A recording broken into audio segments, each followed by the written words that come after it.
Hello, this is Pastor Paul Day of Stevens Ave Congregational Church with a reflection for Tuesday evening and Wednesday of Holy Week.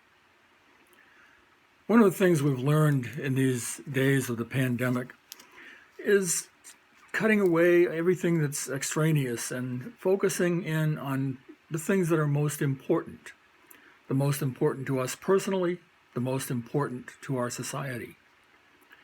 It is a kind of truism that says if you knew that you were about to die, wouldn't you focus on the things that were most important, especially if what you wanted to tell your loved ones or your friends?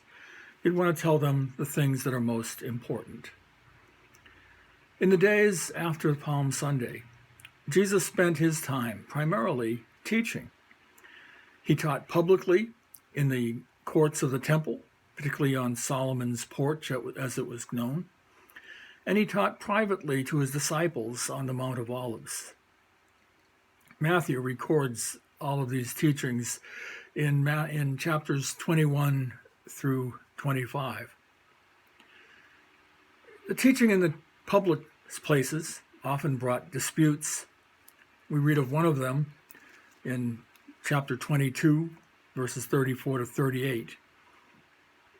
When the Pharisees heard that Jesus had silenced the Sadducees, they gathered together, and one of them, a lawyer, asked him a question to test him.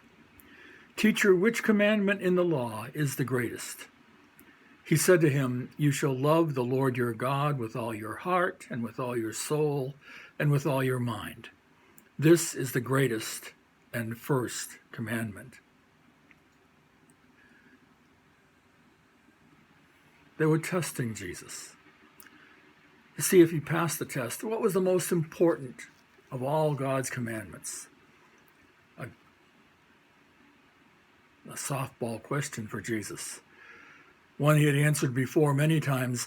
The most important commandment, the greatest commandment, was love God, love your neighbor.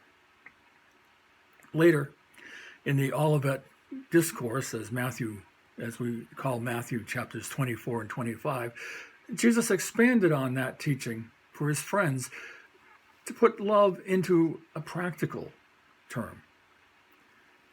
Beginning at verse 31, Jesus gave what we call the parable of the sheep and the goats. He compared the judgment to a shepherd separating sheep and goats. He will put the sheep at his right hand and the goats at his left.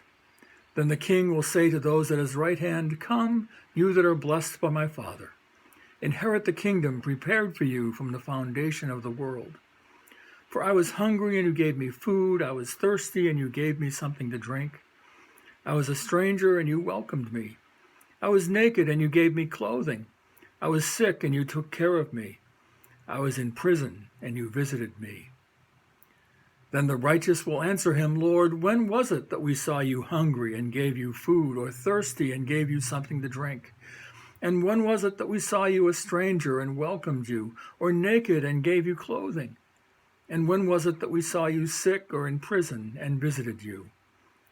And the king will answer them, "Truly I tell you, just as you did it to one of the least of these who are members of my family, you did it to me."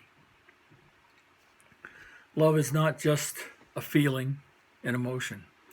It is an action. Acts of compassion, kindness, mercy, acts of genuine help, especially to those in need. To this we are called. Jesus taught and modeled it for us. God bless you now and throughout this Holy Week.